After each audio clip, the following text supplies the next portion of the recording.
చిన్నపిల్లల్లో ఆటిజం అనేది సాధారణంగా చూస్తూనే ఉంటాం. కానీ ఆ ఆటిజం అనేది ఏ విధంగా తగ్గుతుంది అనే దానిపైన ఈరోజు మన చర్చ. నమస్తే అండి. నమస్కారం అండి. చిన్నపిల్లల్లో ఎక్కువగా ఆటిజం అనేది బాగా కనిపిస్తూ ఉంది. సో ఆటిజం అసలు దాని పరిష్కారం ఏమన్నా ఉందా? అసలు ఆటిజం అనేది ఎందుకు వస్తుందంటారు? ఆటిజం అంటే అది డెవలప్మెంట్కి సంబంధించినది. అంటే ఆ పిల్లలు అబ్నార్మల్ స్టేజ్లో ఉండి ప్రాపర్గా మైండ్ మెచ్యూరిటీ లేకపోవడము అనేది అని అనుకుంటూ ఉంటారు.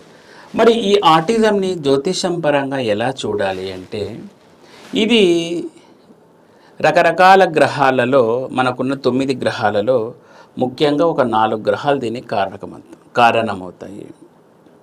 గురువు, బుధుడు, శని, రాహువు, కేతువు ఒక 4-5 ప్లానెట్స్ కారణమవుతాయి.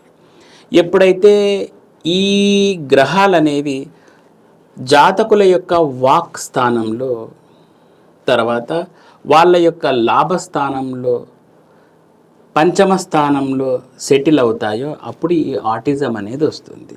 ఇప్పుడు ఫర్ ఎగ్జాంపుల్ చూడండి, వాక్ స్థానాధిపతి రాహు అయ్యాడు అనుకోండి. వాక్కు స్థానంలో రాహు ఉన్నప్పుడు అష్టమంలో కేతు ఉంటాడు. ఇటువంటప్పుడు కూడా మనకు డెవలప్మెంట్ డిలే అనేది వస్తుంది. కొన్నిసార్లు పిల్లలు పుట్టుకతోనే ద్వితీయంలో కుజునితోటి పుడతారు. వీళ్ళు హై యాక్టివిటీతో ఉంటారన్నమాట, హైపర్ యాక్టివిటీతో ఉంటారు.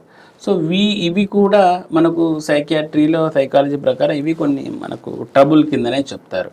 సో ఆ స్థానాల్లో ఉన్న గ్రహాలని బట్టి మనం పరిహారాలు అనేది వెళ్ళాలి. ఇవి సాత్వికంగా పరిహారాల ద్వారా ఇవి పెద్దగా వర్కౌట్ అవుతాయని నేను అనుకోను. వీటికి వచ్చేసి తాంత్రిక పరిహారాల్లో తార, చిన్నమస్త, మాతంగి దేవతలు ఎక్కువ శాతం పరిహారాలు చేయాలి వీళ్ళకు. ఎందుకంటే ఈ దేవతలంతా కూడాను వాక్కు సంబంధించిన దేవతలు. ముఖ్యంగా తారా, మాతంగి, చిన్నమస్త దేవత ఆకర్షణ దేవత.